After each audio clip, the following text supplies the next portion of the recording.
জয় শ্ৰীৰাম দোস্ত। এতিয়া আবেলি প্ৰায় 4 বাজিছে। মই ওলাই গ'লোঁ এখন খেল চাম বুলি। খেলখন হৈছে ছোৱালী ভলীবল খেল, তাকো আছে ষ্টেডিয়ামত। মই বাইকখন উলিয়াই ল'লোঁ। মানুহজনী ফুৰিবলৈ গৈছিলে, তাইও আহি পালে ঘৰ, আৰু মই বাইকখন উলিয়াই লৈ ওলাই গ'লোঁ মই ষ্টেডিয়ামলৈ বুলি। তাক ষ্টেডিয়াম গৈ পাওঁতে দেখিলোঁ বৰ ধুনীয়া পকৰি বনাই আছে ছাইডত।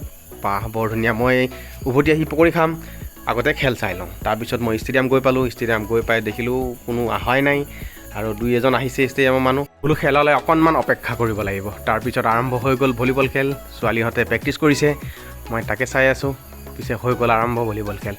অকণমান মই খেল চোৱাত ব্যস্ত হৈ গ'লোঁ। বৰ ধুনীয়া কিল কৰিছে, বৰ ধুনীয়া লাগিছে। ছোৱালীহঁতে বৰ ধুনীয়া খেলিছে। তাৰপিছত আহি গ'লোঁ মই ৰিণ্টুৰ দোকানলৈ। ৰিণ্টুৰ চাট হাউচত মই বোলো এটা আলু চপ আৰু এটা পিঁয়াজি খাই লওঁ। আলু চপ আৰু পিঁয়াজি বৰ ধুনীয়া বনায় ৰিণ্টুৱে।